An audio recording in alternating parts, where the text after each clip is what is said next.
I'm your host, Chris Carter, here with the Locked On Steelers podcast. Today, I'm going to be joined by several other Locked On hosts in exploring what would it take for the Steelers to get a real trade back scenario to work in the first round. We'll talk about that and the new Steeler, Armon Watts, and what he means for the roster that was just signed in free agency. All that and more right here on the Locked On Steelers podcast. Let's get into it. You are Locked On Steelers, your daily Pittsburgh Steelers podcast, part of the Locked On Podcast Network, your team every day.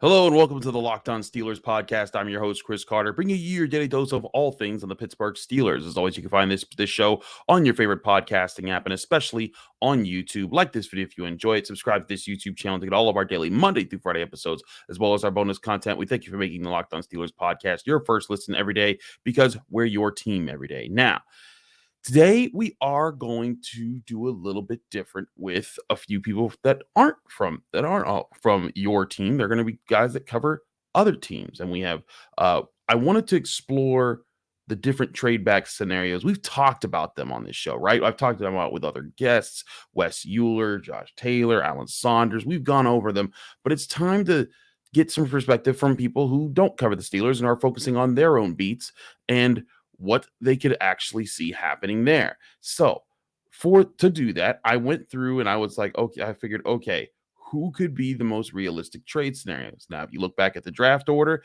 you can see the Steelers pick at 17. And then if you want to get adequate compensation for what I think the Steelers are trying to at least get a day 2 pick, that means either for the second round or the third round, in order to justify them moving back.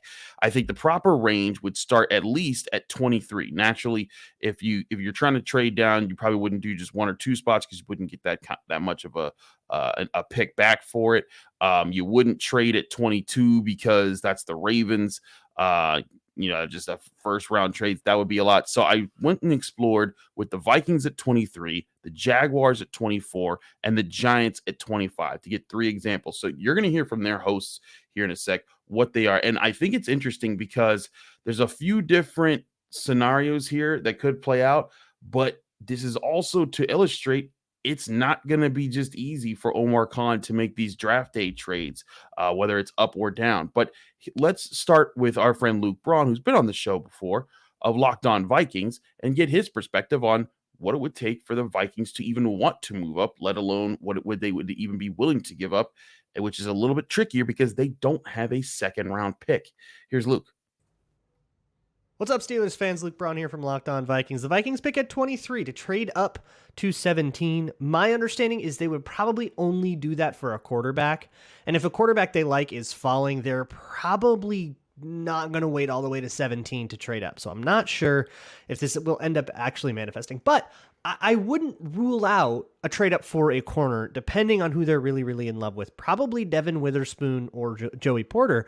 Joey Porter Jr., which I don't know if you guys would trade out, but those two guys are really great fits for the Vikings. If they end up falling to 17, I could see some kind of modest trade up using like a third or fourth round pick or some kind of swap just to slide up those little extra 6 spots. Or I could see a world with a quarterback where, say, the Commanders at 16 aren't going to draft a quarterback. Say, the Aaron Rodgers trade happens, the Jets aren't drafting a quarterback, the Titans pass, and maybe somebody does fall all the way to 17. And if the Vikings know that the Commanders would not draft a quarterback, maybe they're just like really into Sam Howell. I don't know, anything's possible with them. Then maybe the Vikings could actually make that deal happen, at which point you could probably charge the Vikings an extra premium. If a quarterback is involved, you could probably get a little bit more out of that trade. But other than that kind of stuff, the Vikings are probably more likely to trade down, which, hey, pick 32, maybe there's a different conversation to have there. Now, it's funny that Luke brings that up because he and I actually talked about that scenario. We did a live Locked On mock draft scenario, which will come out in a show format in a bit here before the NFL draft does happen. But he was very intrigued by that 32nd overall pick.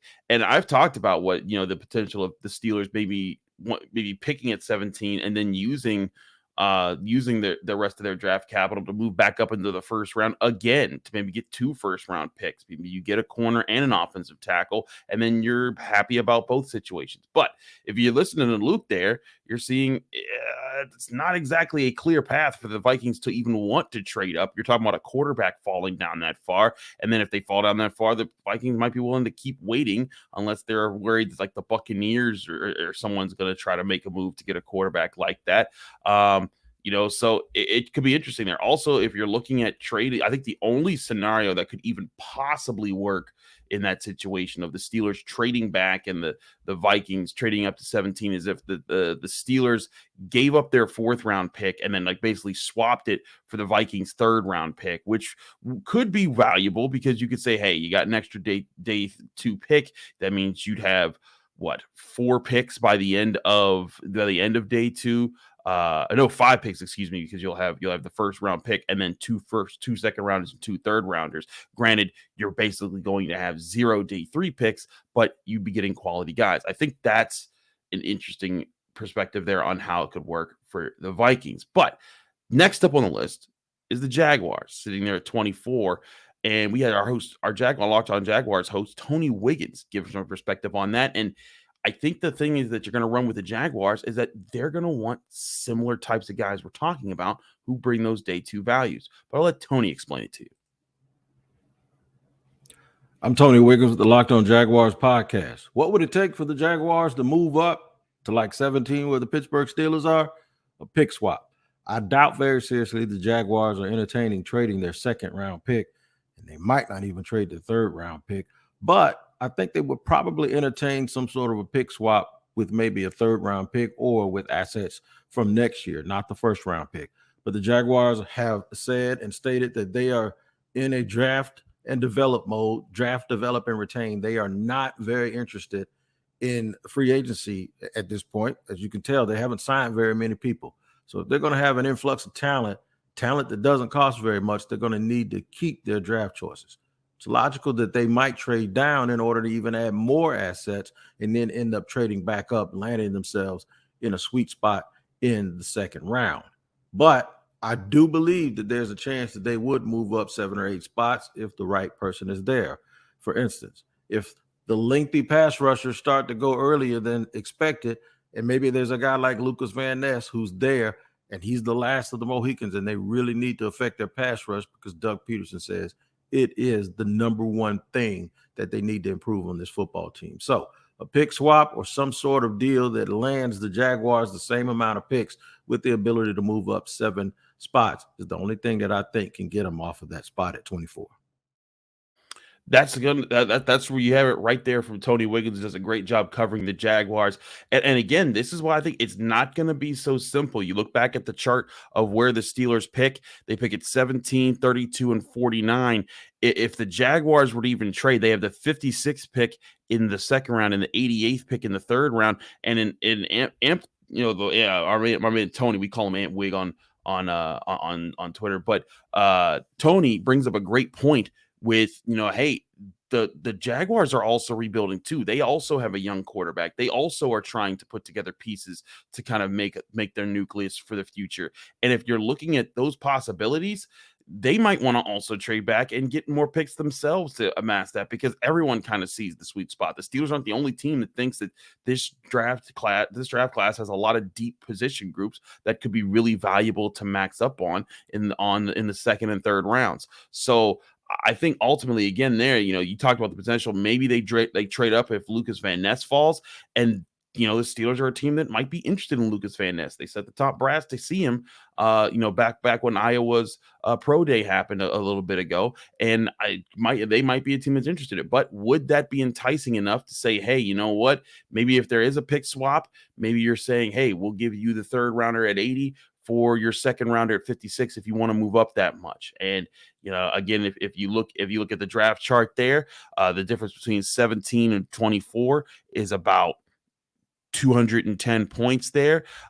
So then you'd be able to get there Their pick at 56 for 340, and you'd be giving up about 190 points in value with the 80th overall pick. Just going over the point chart value. If you're watching on YouTube, it's on display right now. But ultimately, I think that is something that could balance out on a chart. But again, it's going to be the question: would the Jaguars even want to do it?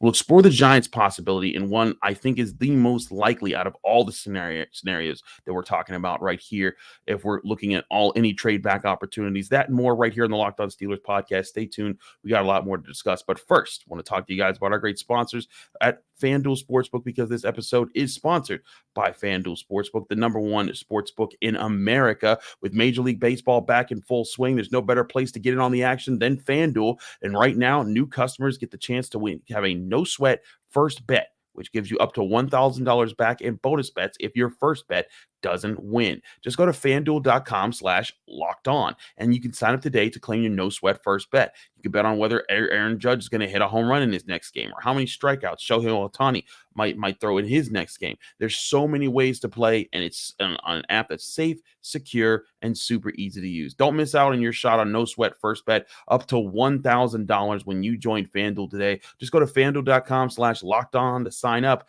Make every moment more with FanDuel, America's #1 sportsbook.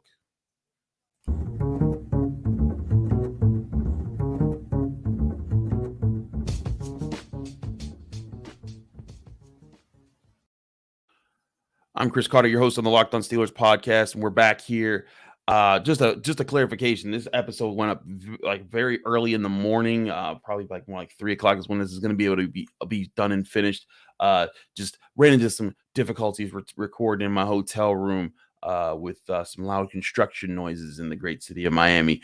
And then my flight got delayed, so we got back here pretty late. So grinding this out here. But I wanted to get Patricia Traina, the host of Locked On Giants, on here because I think that her perspective might give Steelers fans a little bit more hope and an eye into what it would take for certain players falling to certain spots if the Steelers were to trade back with any team, and what would make that team want to trade up. Here's Patricia with her thoughts on the Giants moves.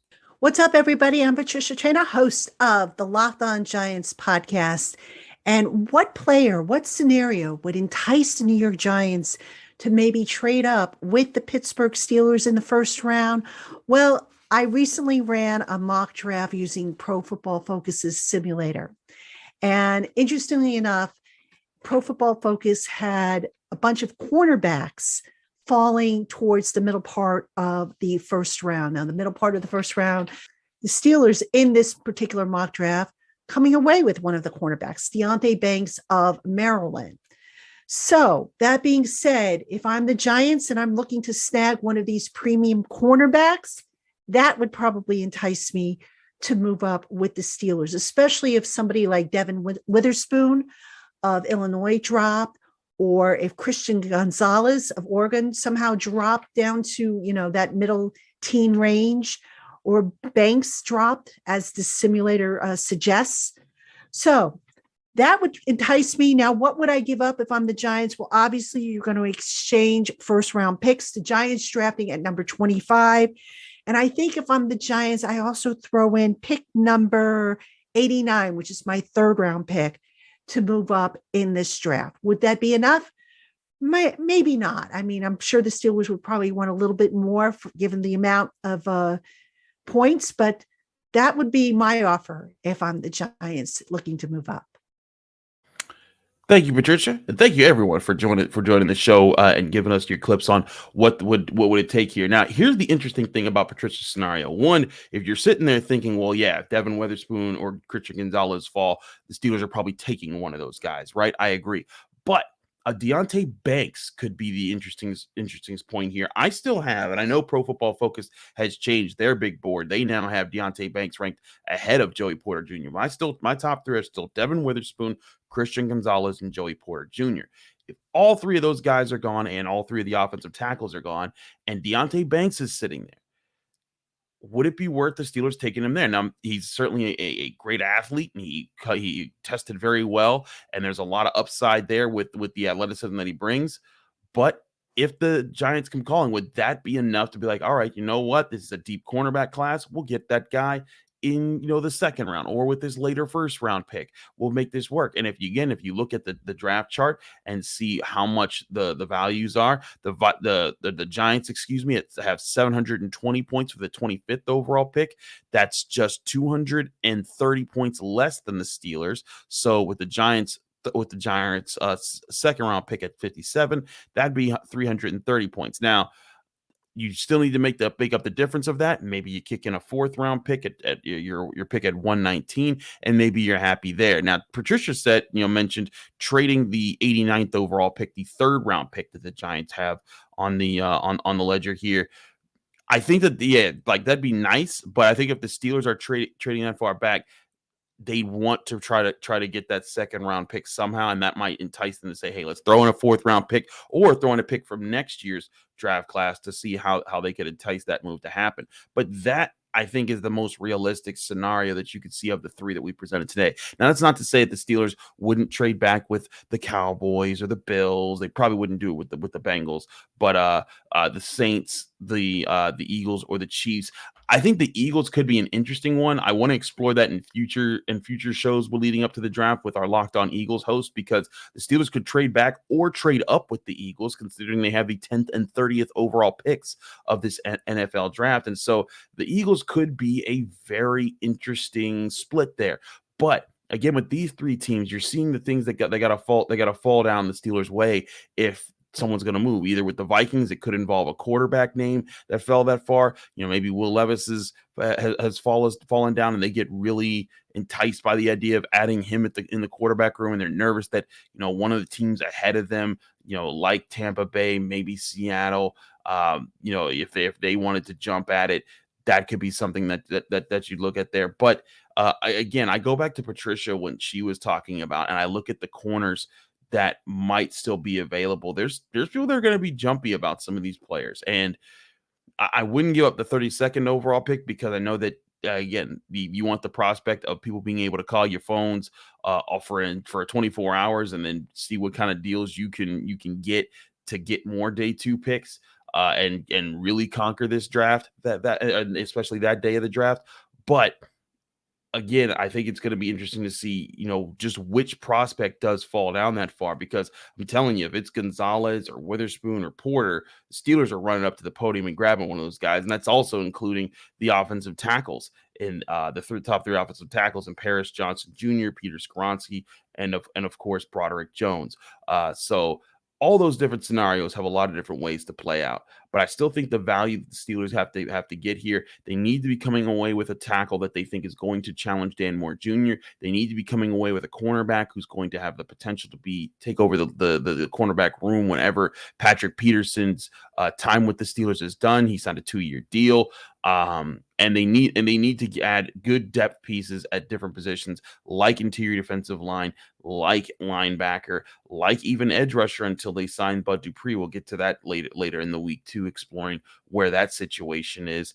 And they also need to make sure that they're still adding, weapons at different spot. Wide receiver could also still take a look. Maybe safety could take a look. Lots of different holes for the Steelers to fill. But again, that's why trading back and getting more of these day 2 picks might be the best move for them if their top guys aren't there, instead of staying home and picking a guy who maybe was going to get picked anyways at about 4 or 5 picks down the line. So those are your different scenarios right there. We hope that you enjoyed those looks. We're not done yet, though. We do got to talk about a new Steeler in Armon Watts, the defensive lineman most recently who played with the Bears in 2022. He was with the Vikings before that. Want to get perspective on him? You listen right here on the show. I'll give you some perspective on him. I did a quick film review while I was on my plane of just some of the things that I saw of him and some of the numbers that I put together on him. So you get my insight there. Just a minute on Locked On Steelers podcast. Don't go anywhere. But first, before we do any of that, I want to talk to you guys about our great sponsors at Ultimate Football GM. Ultimate Football GM, of course,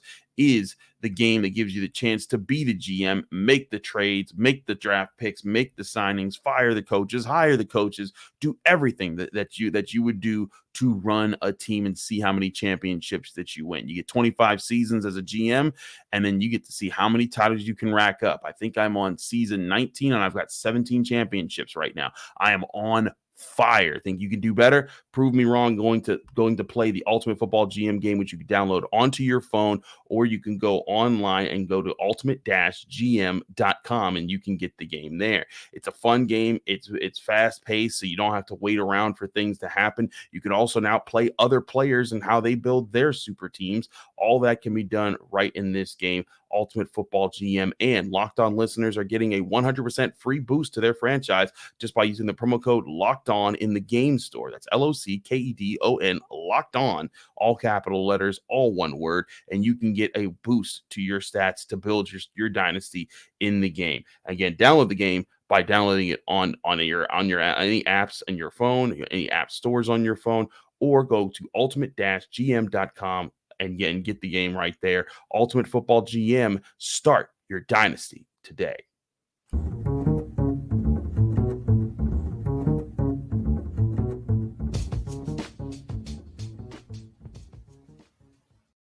Back here on the Locked On Steelers podcast, I'm your host, Chris Carter.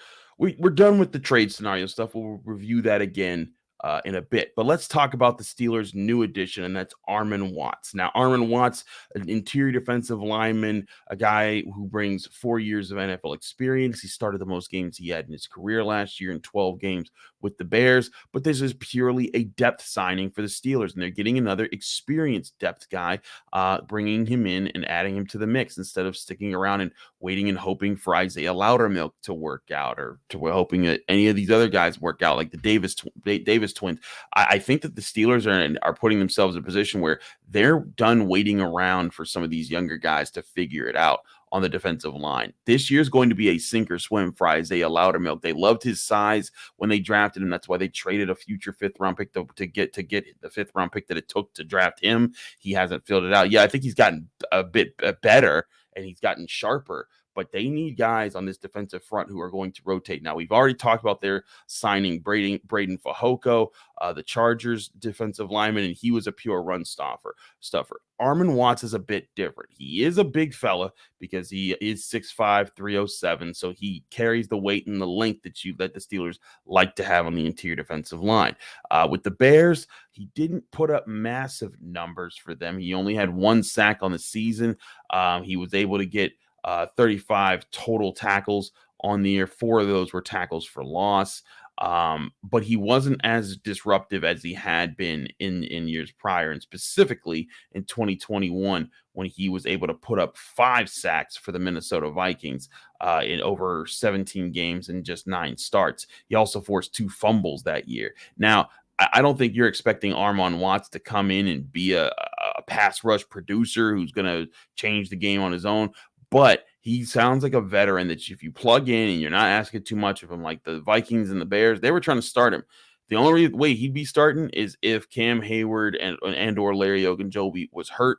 And I still don't rule out the possibility of the Steelers drafting an interior defensive lineman to add to this group and to keep it fresh. Also, DeMarvin Leal being in the factor there, I think also hurts the chance of that. But if you're looking at this guy for coming off the bench, I think it's a good fit. And I think it gets right into what Andy Weidl did for the Eagles. He made both sides of the ball with fresh legs, physical guys, big guys that can move people, change the line of scrimmage, win the line of scrimmage so that the skill players can do their thing. And I think that's what the Steelers are trying to do right now. Again, we've talked about Braden Fajoko. They made sure to pay Larry Ogunjobi to keep around. Cam Hayward sticking around. And now you're getting this. I still don't rule out the idea of the Steelers going and getting an interior defensive lineman with some length. Again, that's why I don't have them picking Kalijah Kancey, just because I think they don't like his length.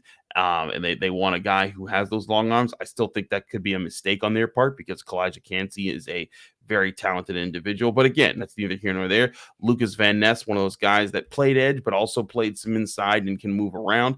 That's an interesting fit there. Brian Brzee, for Clemson, he's the guy I think that has the prototypical build, but he hasn't necessarily showed that he could be the guy at interior defensive lineman. So you look at guys like that and you wonder, like, okay, if the Steelers are signing these guys, do they need to go draft more guys like that? Or are they just gearing themselves up to have a good rotation and a good training camp battle?